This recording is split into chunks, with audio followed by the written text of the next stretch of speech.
Welcome into the November 8th episode of the Lockdown Leafs podcast. I'm Mike DiStefano with Dave Morassuti. Leafs back in action tonight as they host the Vegas Golden Knights, going for a fourth straight win. We also got an update, a slight update on the goaltender Ilya Samsonov, and we'll see if we like it or not. But in case we don't, we have thought of a couple of potential goalie trade targets that the Maple Leafs could potentially go after. So we'll tell you that. We'll tee up tonight's game and go through our three keys as we do before each and every game. All that more coming up on today's edition of Locked On Leafs.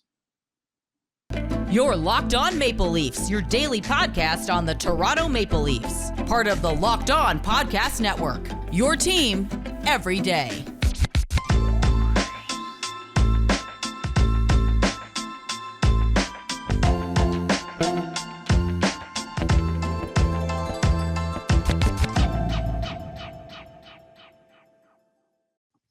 Hello and welcome to the Locked On Leafs podcast, one-stop shop for all things Leafs. I'm your host, Mike DiStefano from TSN 1050 Toronto Radio, also known as Al's brother on TSN's Overdrive and TSN 1050's Leafs Lunch. Joining me, it's my co-host Dave Morassuti from Sportsnet, also a writer for the NHLPA. Locked On Leafs is a daily Maple Leaf-centric podcast, so be sure to subscribe for free wherever you get your podcast from. You can also now catch us up on video on YouTube. Search up Locked On Leafs on YouTube. Hit subscribe.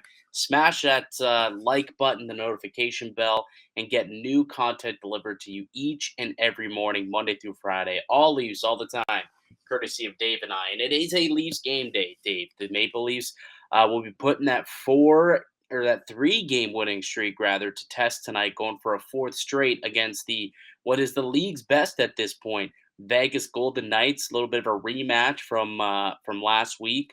So it'll be interesting to see how that kind of goes about for the Toronto Maple Leafs. But we got a bit of an update on Ilya Samsonov. And so we'll start there with the goaltending situation. It was an off day for the Leafs yesterday, so we'll get more information from Sheldon Keefe today. But Darren Dreger, I did hear on TSN, say that Samsonov expected to miss 10 days to 2 weeks with the knee injury after getting that MRI. There's a possibility that Matt Murray could return within that time frame as well. He will hit the ice in practice today, and then we'll see how he feels. He could potentially play one of the back-to-backs this weekend if he's ready for it. But if not, I don't know, we'll kind of see what happens there. What do you make of, I guess, this new information that you have here, Dave? Yeah, when they put him on injured reserve, I didn't think this like a week seemed like too short of a time frame, especially with the knee issue. We don't know how to what degree it is, but yeah, I didn't expect it to be like 1 week and he'll be back. I thought it was going to be at least that 10 to 14 days, like probably closer to that 14 days. You just don't want anything that's going to happen and then it's something that can come back, right? And you don't want to rush it. I understand that you want to have your best, your best goaltenders out there, but they have also had a lot of issues in the past where they bring a goalie back, he isn't ready, and back on the shelf he goes, and that just does nobody any favors. No, it doesn't. It really doesn't do anyone any favors. They need this guy to be healthy, especially since honestly they can't really trust that Matt Murray is going to be able to stay healthy even when he gets back, right? Like health has always been the big downfall of this guy, and he lasted one game in a Maple Leafs uniform before going down to that adductor injury.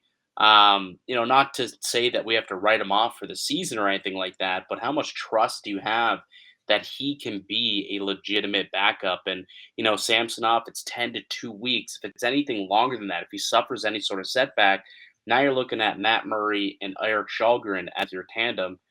I don't know how much I love that. I'll be completely honest with you, Dave. I don't know how much I would love that if that were the case. I think best case scenario, like we said, Samsonov, this 10-day window that he's been originally given, I guess, is at least the report from Dreger, is accurate. But if by any happenstance that this does get extended at all, I feel like the Leafs would have to make a move in net and bring in some sort of veteran goaltender, somebody who has experience and somebody who can play games and play a bulk of the games just because you really don't have much trust that Matt Murray can stay healthy. And as good as Eric Shalgren has been over the last couple of games, I don't know how much longer he's going to be able to be the guy, right? He's never played like a full slate of NHL hockey games before either. So I feel like a move, depending on the information we get from Samsonov or how his recovery goes, might be in the works. So why don't we come up with maybe 3 goaltenders each who the Leafs could potentially target should Samsonov um, need a little bit more time off, and the Leafs need to go and fill that need on the team. So we both have 3 guys who we think could potentially be either short or long term fixes in goal. Why don't you start? Give me your 3 players. All right, so I'll give you with my. I'm gonna just start out of the gate with my crapshoot. Don't think it's gonna happen, but I would like it to happen. If you want someone a little more stable, that's Semyon Varlamov, Mm. guy who's been a starter. Even though he's not the guy anymore in New York, he's still putting up decent numbers, all things considering. And I know his play has dipped down a little bit the last few years, but you know, he's still somebody I would trust over a lot of other goalies out there, especially ones that are available. And I mean, I don't see him being a long-term solution in New York, and I don't see him being a long-term solution in Toronto either. But he is a UFA. He does have a pretty hefty price tag. That's why he's kind of my long shot, because it is a $5 million price tag. But maybe you figure out a way to make the salary work in some way. I don't know. So that's why he is my third option. It's funny because like if you look at even like rental goalies, this is probably one of like the thinnest markets. Like I would have said if the Seattle Kraken were actually in a not like if they were like not competing, like they're competing right now. Number 2 on my list was Martin Jones. Mm. But like now that I really think about it, like Seattle wants to actually be good this year. Yeah, but they have like 3 goalies. I feel like one of those 3 guys, because I think Drieger's coming back pretty soon, right? He'll be coming back. They got Joey Decord, who's playing some decent hockey for them as well.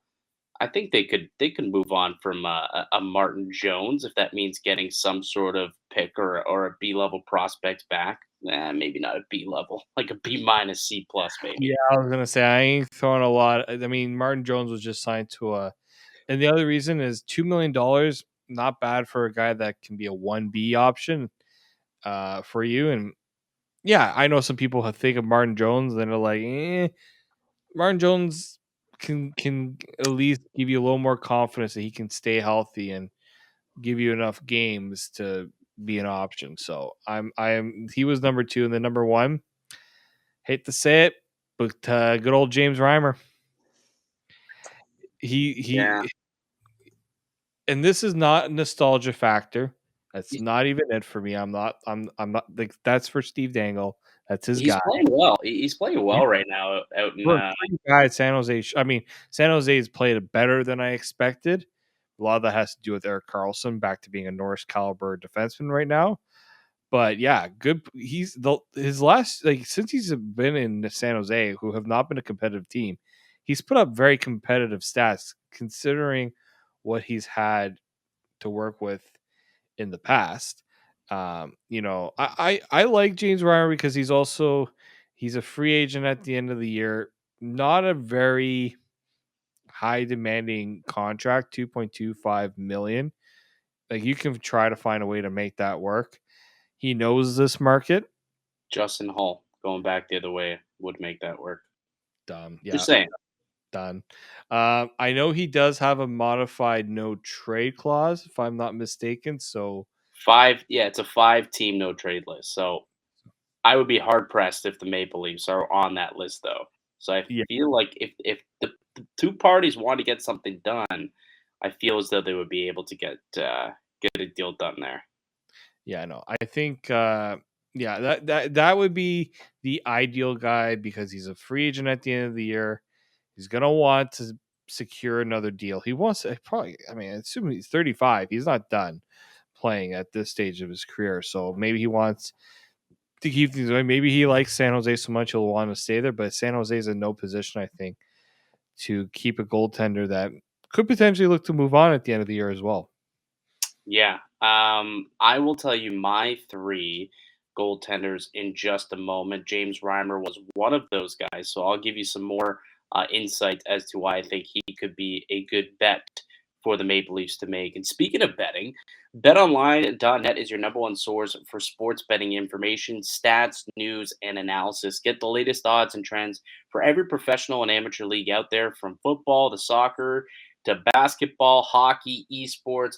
They got it all over at betonline.net. And if you love sports podcasts, you can find those there as well. We're on always the fastest and easiest way to get your betting fix. Head to the website today or use your mobile device to learn more. Bet online, it's where the game starts. Welcome back into the Locked On Leafs podcast. I'm Mike DiStefano with Dave Morassuti. It is a Leafs game day with Toronto hosting the Vegas Golden Knights tonight down at Scotiabank Arena. We'll get to that game in just a moment, but first, I'll give my three goaltenders who I think the Maple Leafs could potentially target if they decide to go out and get another goaltender, if they don't get the right information, or what's the word I'm looking for here, the phrase I'm looking for. The news they look for, they get. Yeah, if they'll get the news that they're looking for when Samsonov gets checked up again in the next couple of days, and it'll be extended past that 10-day mark. And if Matt Murray's not ready to come, even if Matt Murray is healthy, he's still there's just you might want to have another goaltender in the weeds. So I mentioned that I did also have James Reimer on my list. You mentioned it. There is a modified no trade list, a 5-teamer. I would be shocked if Toronto's on that no trade list. I know that he adored his time in Toronto. I'm sure he loves being in California in the sun, but at the same time, I know that he did really enjoy being up here, and a chance to compete in the playoffs and for Stanley Cup potentially. I would think that he'd be willing to make that deal. And at 2.25, it's totally reasonable. The Maple Leafs could make that work in a way. So that's one name that I thought of. Another name, Jonas Korpisalo from the Columbus Blue Jackets. This is another guy who is on an expiring deal. Somebody who, there was some expectations once upon a time for him in Columbus, but hasn't really turned out to be the goaltender that they thought he would be over the last couple of years. His numbers really have taken a hit. Went from being, a 260 goaltender pre-pandemic, since then a 330, and then a 415 goalie last year in 22 games, an 877 save percentage. Why would you want to bring that on? Just to roll the dice. He's at least as somebody who has 183 games experience in the NHL, which is more than Shalgren, more than Petruzzelli. And he's only making, I believe, $1.3 million is the cap hit there on him. Like I said, it's not a long-term fix, but it's something that you could bring in. And even if you end up, rolling with a Samsonov and Matt Murray, you can bury most of that $1.3 million contract in the minors and have him as a third goalie. Or I guess he, could get claimed, I suppose. But if he's playing that poorly, maybe nobody wants to take that deal on. But that's another goaltender that I thought of. But here's the long shots. You had Semyon Varlamov. I have a long shot that is a long-term fix for this team in that. Would you like to know who that player is, David? Oh, you're like, when I heard a long-term solution, I'm just like, okay, like, you have my curiosity right now, so I want to hear this. Thatcher Demko. Thatcher Demko would fix all the goaltending woes here in Toronto. This guy's elite. He's a top 5 goalie in the league when he's on, and he's withering away in Vancouver right now. I don't know if you heard Jim Rutherford come out and blast his organization, basically the president over in Vancouver, and say, yeah, things need to change. It sounds like he's going to be open for business. And if I'm Kyle Dubas, even if they get good news on Samsonov, good news on Matt Murray, there's any way they could bring in Thatcher Demko, who still has 3 years at $5 million after this year. So that's 4 seasons at $5 million bucks. Man, would that ever be one hell of a deal if they could try and swing that and bring in Thatcher Demko into this club. And really finally solidified that goaltending crease for the first time in who knows how long. So if they could make that work, if Vancouver's in so much disarray that they're willing to literally open shop and trade away everyone and anyone, and they're listening on Thatcher Demko, Kyle Dubas needs to make a phone call. He's got to do it. I would run. I would sprint.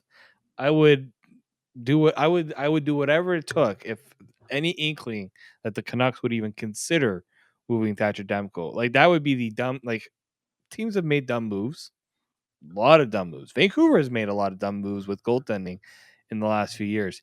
Dude, Chicago just traded away Alex DeBrincat. That's true. Do you remember that Vancouver used to have Jacob Markstrom as a goaltender on that team? I do remember they did have Jacob Markstrom. The thing with them is like it sounds as though like I don't know if you heard Jim Rutherford speak earlier today. I've heard Boyle Jr. He's not happy. He's not happy. Trader Jim is not happy, and he said himself, this is going to be a long process, like a few-year process, not a quick fix, based on what's going on there. And if it's not a quick fix, I mean, Thatcher Demko is not getting any younger, right? You could trade him and get pieces. I mean, what do you think it would cost to acquire a guy like Demko? It would cost a lot. Don't get me wrong. It would cost a lot to acquire Thatcher Demko. But wouldn't it be worth it to finally solidify that goaltending? I mean, of course. My thing is, when was the last time a goaltender like Thatcher Demko's having a bit of a down year? So, but like you've seen what he's done in the past to know that he is a top quality goaltender that the Leafs just really don't have in turn. Like Samsonov's been good. We're not saying Samsonov's been bad. It's just he's got the injury thing. He's a little more of an unsure thing than what Thatcher Demko would be. Right. I just don't know when's the last time like a goaltender like that has been traded in this point of his career. I'm trying to think of like a baseline deal for that. It would cost like Vancouver's making that deal. They want like futures and a prospect and something else on top of that. And they just didn't they trade away DiPietro not too long ago to Mikey DiPietro, yeah, they did. Like who else do they have in the wings that's like they could look at to kind of Ursa Demko? Because you're not getting a goaltender back in any deal, in my opinion. I don't see a team giving up a goaltender. Like, maybe it's a team that has a goaltending prospect that's way down the line. I don't see the Leafs having that goaltending prospect that the Canucks would want. No. But I mean, if you wanted to include like a Hildeby, maybe you could include him in a deal, I suppose, just because there is that tie to Sweden and you want to incite the Vancouverites 2.0 right now with that idea. What's that? We're already going to see this in the comments. Like Vancouver, I'm obviously not saying a one. I know, but if they wanted any goaltending prospect in return, that's the only one that would make sense. On top of a first round pick, on top of probably Rasmus Sandin, and maybe another piece to go along with that. Like we're talking about plus here. It would cost a lot. Like it's a guy who's under term for 3 years after this. That's 4 cracks at the cup for Thatcher Demko. And he's a first goaltender too. Like he's taken on a bulk. Like he almost willed that team into the playoffs, and I didn't think that team was going to be anywhere close to being a playoff team last year. If you could get them to take on Matt Murray in this deal, I mean, you give up whatever they want. Honestly, if they do Matt Murray and Matt Murray, 2 first-round picks, and Rasmus Sandin for Thatcher Demko, I think I would take that deal. It's a hefty price, but I mean, you're going with the sure thing over the not so sure thing. Like Vancouver's got to be invested into doing that. Jim Rutherford he's not a rebuild type of guy, and that's why I didn't like that move for them when they brought him in. But the fact that he's saying this is going to take time, I'm like, Jim, you don't really have much time. I hate to say it. He rebuilt in Carolina. He did rebuild in Carolina, and he built that team into a Stanley Cup champion. And then he did the same thing. He didn't rebuild Pittsburgh into a Stanley Cup champion, but he retooled Pittsburgh into a Stanley Cup champion. Point is, if Thatcher Demko is available, which is a massive if, I don't even think he would be. Vancouver would be stupid. Like I said, this is a long shot fix here, but just based on the rumblings that we've been hearing over the last 12 hours or so, that Vancouver could be open for business. Thatcher Demko should be a player of interest for Kyle Dubas and the Toronto Maple Leafs, regardless of what happens with Samsonov or Matt Murray. Regardless, they should be looking into something like this.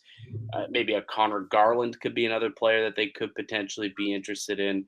Bring Luke Shen into the fold. Like there's just a couple of guys that they could go out and grab from Vancouver, maybe if they are truly open for business.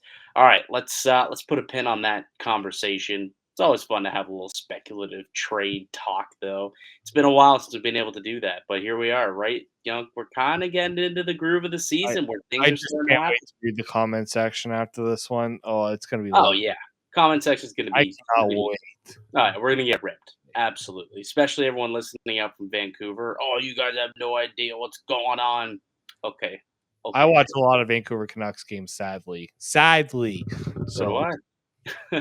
But yeah, I think we'll put a pin on that. If you got some comments, please leave them in the comment section below. We do read the comments. We love to hear from them, good or bad. Even when we get ripped, we literally sit there. We make fun of each other for it. So it actually provides us with some pretty good content and humor, whatever the comments may be. All right, let's take one more quick break. When we get back, Dave, let's get into tonight's game. All right, let's tee it up. Leafs, Vegas, here in Toronto, looking to make it 4 wins in a row. But before we do that, and before we get there, let me tell you about one of today's show sponsors, and that is Simply Safe. If you've thought about securing your home with home security, but have been putting it off, you'll want to listen up. Right now, Simply Safe.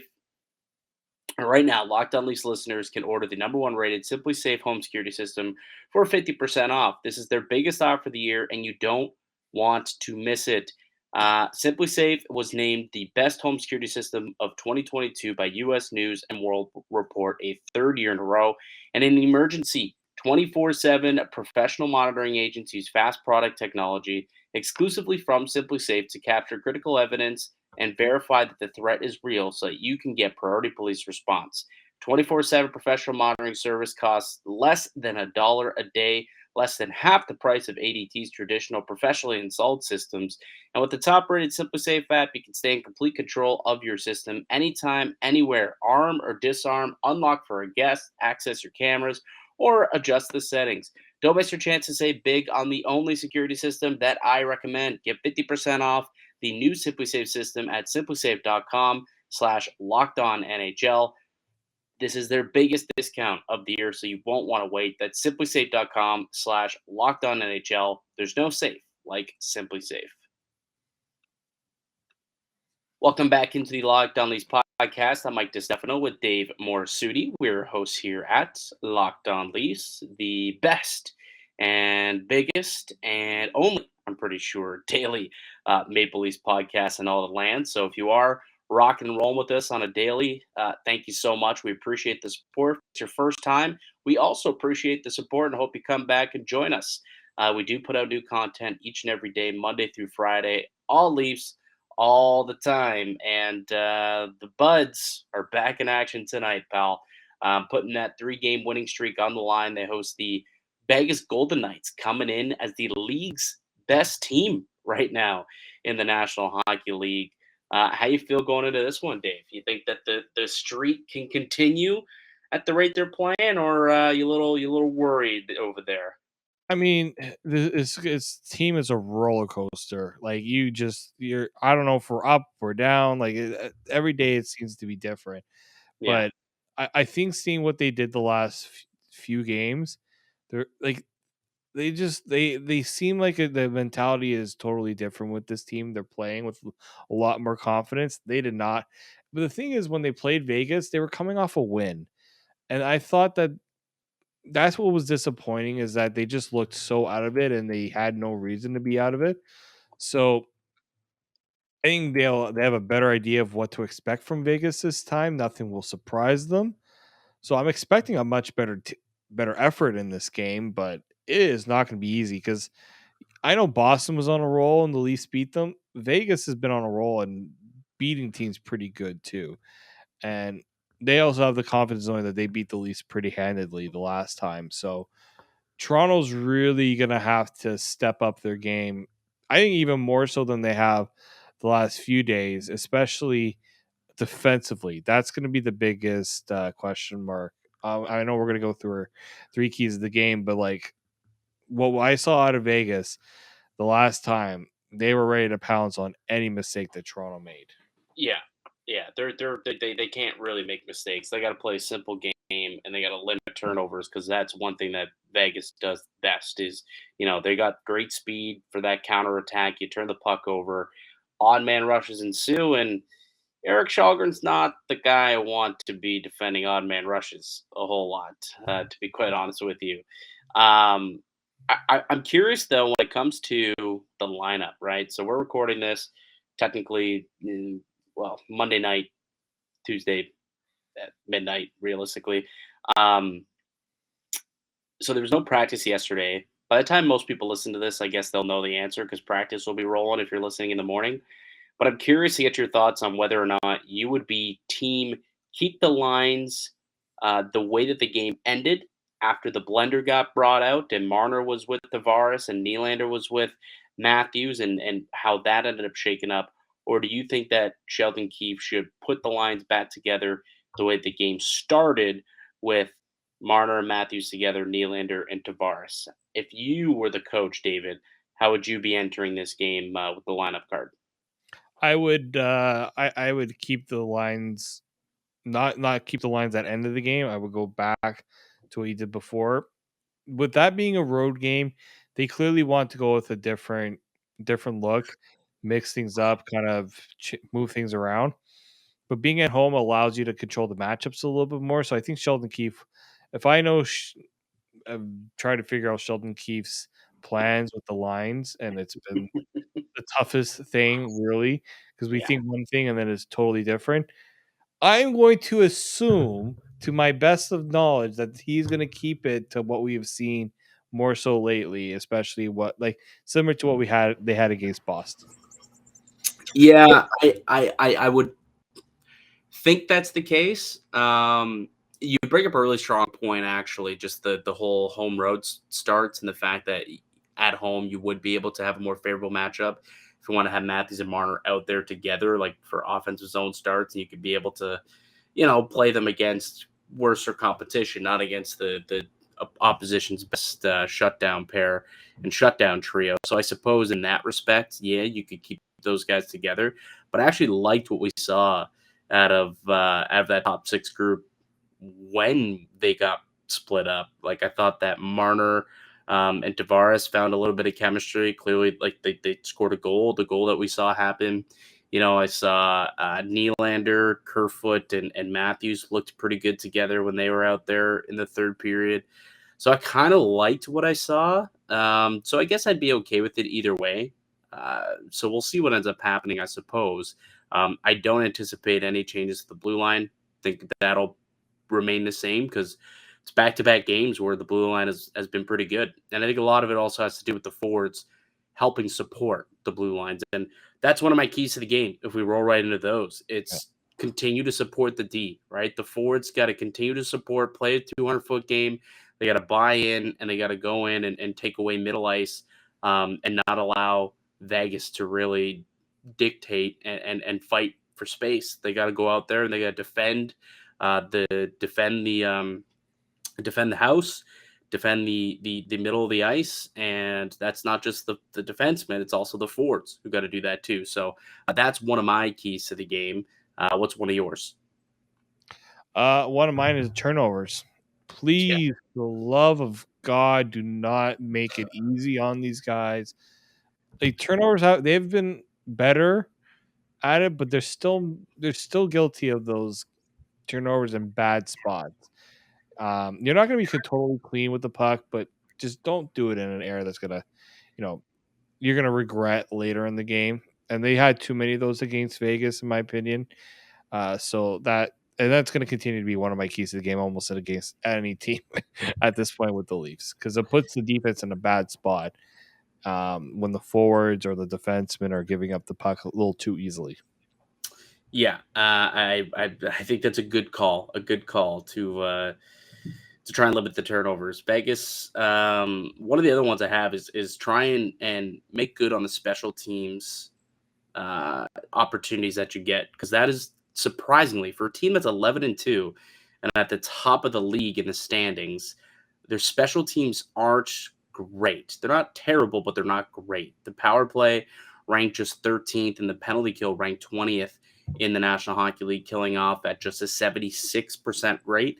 I think you look at the power play, if they can score a goal in this game, or maybe even 2 goals in this game, that'll give them a great opportunity to go out there and try and win this thing. Conversely, you limit Vegas once they get on the power play, and hopefully at that point you're happy with yourself, and you can end up coming away with the win. So I think special teams is going to be really key in this game as well. Yeah, and special teams is going to be key, and I think getting into those tough scoring areas, like we talked about, like Austin Matthews not really having a shot on goal against Carolina, and you look at how he played against Boston. Like one of the goals he scored, it was literally right in front of the net. You got to get to those tough scoring areas.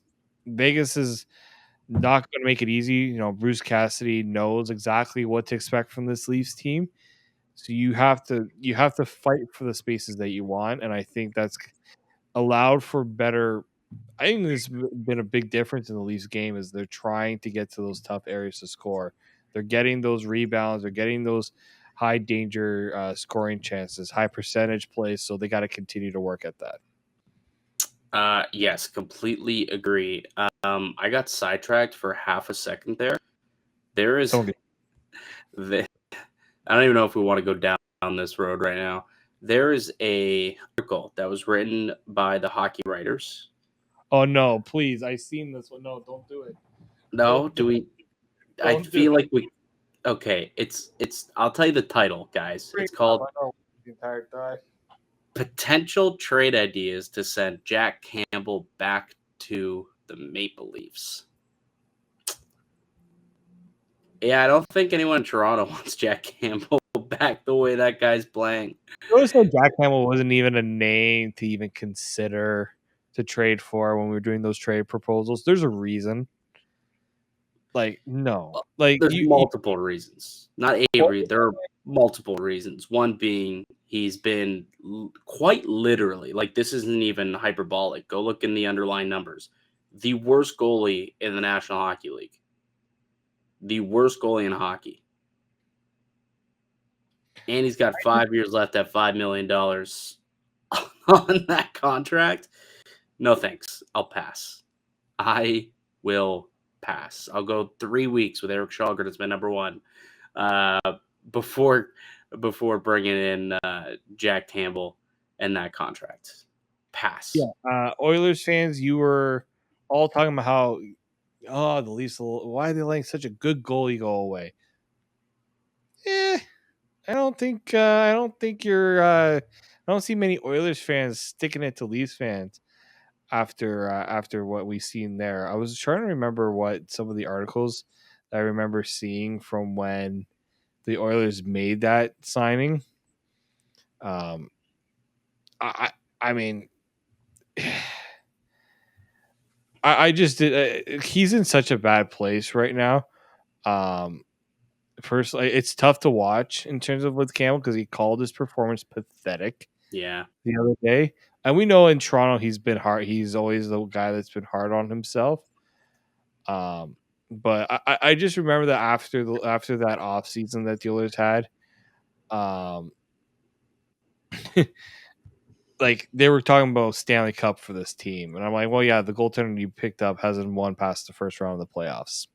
Good luck with that one. Like, well, he wasn't the problem realistically. The time he played well was the playoffs. Funny enough, it was prior to the playoffs where he was completely junk. So you mean like the entire 2022 regular season, like the back half from Christmas onward, completely junk. He was an 877 goaltender, an 880 goaltender. That's exactly what he's been to start the year in Edmonton. Shocker, my friends. Anyways, we got a dump on. We got a dump I on. don't want to dump on him because you know what? He got offered exactly what he wanted in free agency. You take that deal anytime you're offered it. I mean, Hey, he's happy.